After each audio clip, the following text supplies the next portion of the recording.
Hello friends, नमस्कार and welcome to समाधान। साथियों, उम्मीद है कि आप सब अच्छे होंगे और साथ ही साथ आपकी स्टडी भी अच्छे से चल रही होगी। बिहार लोक सेवा आयोग 17वीं BPSC exam Patna high court में आज भी एक हियरिंग थी, बट वो हियरिंग नहीं हुई।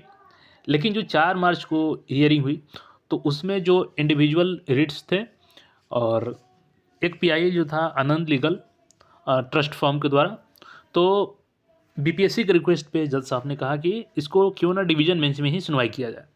तो कल के लिए अब यहाँ पे लिस्टिंग हो चुकी है। कल एसीजे एक्टिंग चीफ जस्टिस की बेंच में सुनवाई होगी और कल अगर कुछ नहीं होता है तो फिर ऐसे में प्रक्रिया लंबी चलेगी। तो कल क्या कुछ संभावना है, क्योंकि कल के बाद हाई कोर्ट भी बंद हो जाएगा होली की छुट्टी को लेकर के।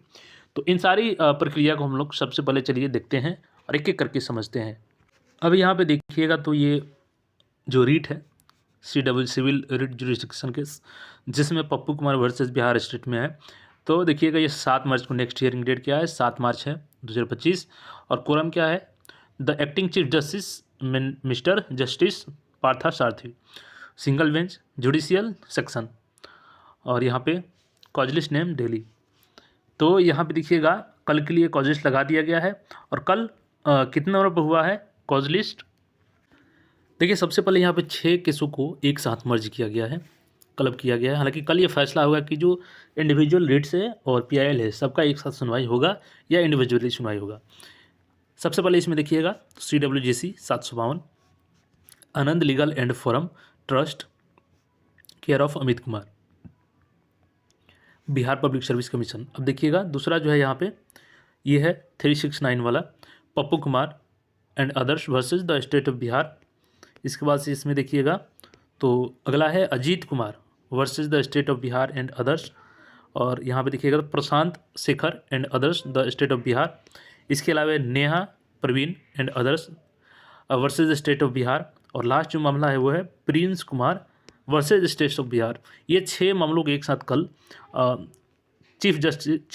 एक्टिंग चीफ जस्टिस के बेंच में कल सुनवाई होगी और जस्टिस पार्था सारथी के बेंच पे सुनवाई होगी इसकी।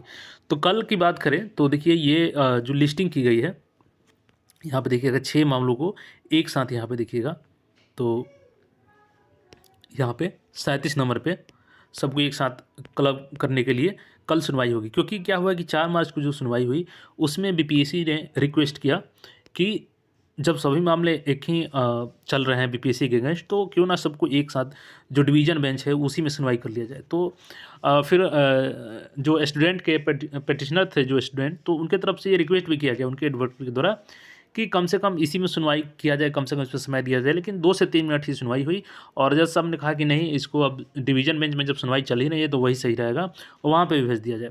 लेकिन कल अब ये है महत्वपूर्ण बात कि कितना समय मिलता है इसमें सुनवाई पे, क्योंकि ऑलरेडी 37 नंबर पर लिस्टिंग हुई है।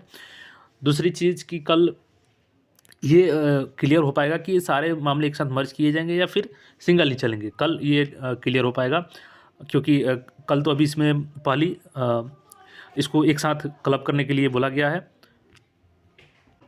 हालांकि स्टूडेंट्स के पिटिशनर यानी कि उनके एडवोकेट के द्वारा ये रिक्वेस्ट की जा सकती है कि कम से कम मेंस के एग्ज़ाम पे स्टे लगाया जाए।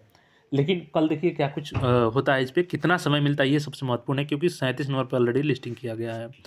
लेकिन कल अगर कुछ नहीं हो पाता इसमें खास, तो फिर काफ़ी लंबा इंतजार करना होगा, क्योंकि बीच में होली का छुट्टी भी है और फिर उसके बाद कब लिस्टिंग होगा उसके अनुसार इसमें कुछ हो पाएगा। तो फिलहाल के लिए अपडेट है और बाकी अपडेट्स के लिए चैनल से जुड़ रहे हैं। कल देखिए क्या कुछ होता है, जैसा कुछ भी होगा फिर मिलेंगे। धन्यवाद।